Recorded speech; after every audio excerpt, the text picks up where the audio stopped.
네, 방금 보신 것처럼 국정조사 특위의 제3차 청문회가 방금 끝났습니다. 오전 질의가 끝난 상황인데요. 저희는 오늘 이 현장에서 박영선 의원님 모시고 오전 질의에 대한 말씀을 좀 들어보도록 하겠습니다.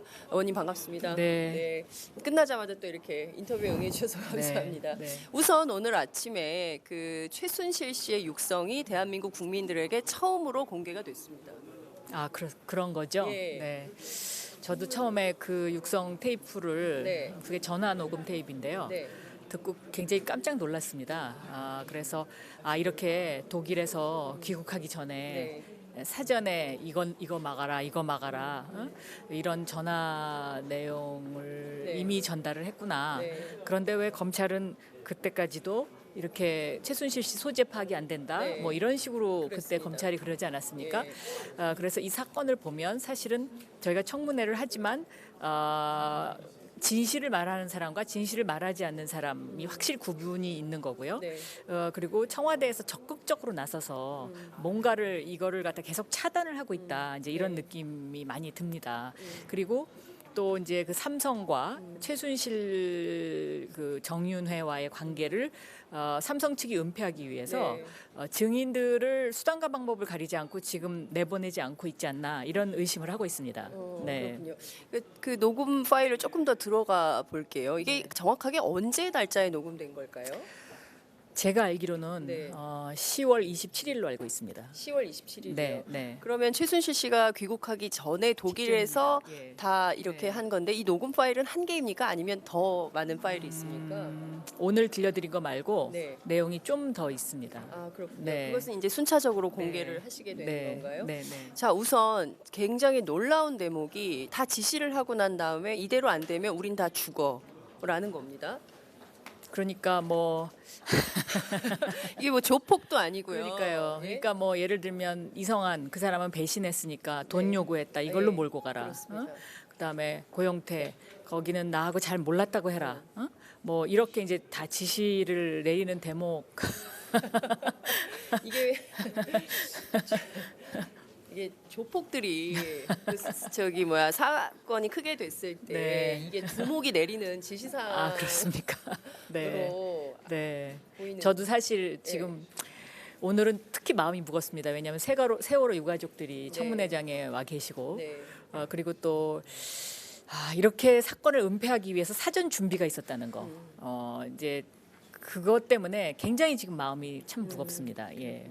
기본적인 검찰의 수사를 특검이 이번에는 근본적으로 다시 다 뜯어서 봐야 되는 상황이다. 그렇습니다. 저는 검찰이 네. 수사를 뭐 굉장히 열심히 한 것으로 보이고 네. 젊은 검사들이 항의를 많이 했다고는 네. 하지만 아마도 검찰이 수사를 할 수 없을 만큼의 증거가 있었기 때문에 그랬을 가능성이 굉장히 높고요. 네. 특히 우병우, 김기춘 이 부분에 대한 수사 그리고 삼성과 관련된 부분에 대한 수사는 굉장히 미진했던 것이 아닌가. 그리고 우병우, 김기춘과 관련된 부분은 아예 수사가 거의 안 돼 있었던 것으로 제가 그렇게 알고 있습니다. 예. 이 문제에 대해서도 특검이 이제 조사의 속도를 좀 내야 될 것 같다는 생각이 좀 드는데요. 오늘 아침 김장수 전 국가안보실장이 굉장히 충격적인 이야기를 했습니다. 그 당시에 세월호 참사 당시에 뭔가 보고를 해야 되는데 대통령이 어디 있는지 몰라서 관저하고 집무실 두 군데로 보냈다. 그래서 왜 관저하고 두 군데로 보냈냐 했더니 평소에도 대통령이 어디 있는지 잘 모른다라는 얘기를 했어요. 그거는 김기춘 실장도 그날 사실 대통령이 어디 있었는지 모른다고 그러지 않았습니까? 맞습니다. 저는 사실 이런 분들은 다 직무유기라고 생각합니다. 왜냐하면 세월호와 같은 그런 일이 일어났으면 네. 만사를 제치고 저는 관저로 쫓아가서 대통령에게 보고하고 그리고 지시를 받고 이것을 한 명이라도 더 건지려는 정말 애절한 노력이 없었다. 네. 저는 국민들이 그 부분에 있어서 굉장히 많이 절망하고 계시지 않나 그렇게 생각합니다. 네, 예. 말씀하신 대로 정말 지금 전부 YTN 생중계를 다 들여다보면서 저 배가 어떻게 큰일 났다 저거 넘어가겠는데 어떻게 뭔가 좀 도움이 막 이런 맞습니다. 생각들을 전 국민이 하고 있었는데 앞서 김관진 안보실장이 김장수 전 안보실장이 이런 얘기를 했습니다. YTN 같은 거 중요하지 않다. 않다. 우리는 해경에서 맞습니다. 보고를 받았다. 네. 사실 그날 저도 점심 약속이 있었는데 그 네. YTN 중계를 보다가 그 약속을 취소하고 네. 제 사무실에서 짜장면을 시켜 먹었습니다. 그때. 그 이게 예. 이거 어떻게 굉장히, 되는지 예. 굉장히 충격적이었기 예. 때문에 그런데 일반 국민들이 그렇게 생각하는데 안보실장과 비서실장은 너무나 태연하게 우리는 대통령의 소재를 모른다. 그다음에 그 김장수 안보실장의 오전에서의 그 오전에 어떤 네. 대통령에게 보고했다는 내용 이게 북경 특파원하고 얘기했을 때 오늘 그 인터뷰를 예. 한번 비교해 보십시오. 굉장히 오전 상황은 두루뭉실하게 얘기합니다. 그런데 2시 50분에는 대통령에게 유선 전화로 보고했다. 이 얘기를 확실하게 북경에서도 합니다. 그러면 오후 상황은 기억하면서 왜 오전 상황은 기억을 못 하느냐. 이제 이런 그 의문점이 계속 생기는 거죠. 네. 오후에 그 문제와 관련해서도 집중적으로 좀 질의가 있어야 될 것 같은데요. 오늘 대통령의 얼굴에 대한 얼굴 사진이 굉장히 많이 나왔습니다. 다양한 각도로 물론 이제 오늘 앞서 조간에 그 한국일보가 보도한 내용도 있긴 한데요. 의무실장이 나는 시술은 모른다. 대통령의 얼굴에 멍자국이 있는데도 나는 모른다. 이런 얘기를 강조했습니다. 그러니까 누군가 비선 라인 의사가 있었던 겁니다. 근데 그게 누군지 이제 저희들은 그게 김영재 증인이 아닌가 하고 굉장히 의심을 하는데 이분이 지금 굉장히 딱 잡아떼고 있고 그 다음에 순천향 병원에서 오신 이임순 그 증인도 네. 서로 모른다 그러는데 서울대 병원장은 알고 있었다고 그러고 그러니까 지금 세 사람 중에 누군가 거짓말을 하고 있는 거는 거의 확실해 보입니다. 네. 그리고 서울대 병원장과 이임순 그 증인이 서로 같은 산부인과라는 어떤 이런 것들을 보면 네. 그 알고 있었던 것 같은데 왜 저거를 모른다고 그렇게 강하게 얘기해야 되는지 그런 부분도 굉장히 더 의문을 증폭시키는 부분 중에 하나고요. 네. 또 하나는 이임순 증인이 우병우 그 전 수석의 가족과 최순실의 완전히 굉장히 오래된 네. 그 관계이지 않습니까? 네, 양쪽을. 그러니까는 양쪽을 연결시켜줬던 고리를 여러 군데서 찾을 수 있지만 이분도 그분 중에 한 분인 것으로 그렇게 보여지는 것이죠. 네. 의원님 판단에는 이제 앞서 그 독일에서 최순실 씨의 지시 임순 교수에게도 여쭙고 뭐 여러 그 증인들에게 물어봤으나 전부 다 뭐 그런 뭐 지시 받은 적 없다라고 주장을 하는데 의원님 판단에는 어떻게 생각하십니까? 일단은요, 그 김영재 원장의 뭐 금실이라는 네. 거. 그거와 관련해서 UAE에 이제 그 여러 사람이 가지 않습니까? 근데 안종범 수석이 본인이 UAE 이 갔다 온 거를 처음에 숨겨요. 네. 근데 차은택은 가서 만났다고 네. 지난번에 증언했잖아요. 그런 걸로 봐서는 안종범 수석이 뭔가 이 김영재 원장의 금실 미션을 띠고 아하. UAE를 갔던 게 아닌가 이제 이렇게 생각이 됩니다. 왜냐하면 네. 정부가 그걸 숨길 이유가 없는데 네. 처음에 계속 숨기거든요. 네. 그래서 그런 부분을 좀 더 오후에 더 들여다봐야 될 것 같습니다. 네. 지금 드러난 의혹으로 기본적으로 세월호의 7시간의 규명 그러니까 대통령이 머리를 했다. 한겨레 보도는 90분, 청와대 주장은 20분. 요거를 제외한 나머지 시간은 지금 여전히 뭐 공란. 했는지 예. 공란으로 비어 있는 거죠. 예. 그리고 김영재 원장이 어쨌든 그날 프로포폴 사용 기록이 있었고 또 나중에 말을 바꾸지 않습니까? 예. 장모가 예. 뭐 뭘 했다, 뭐 했다고.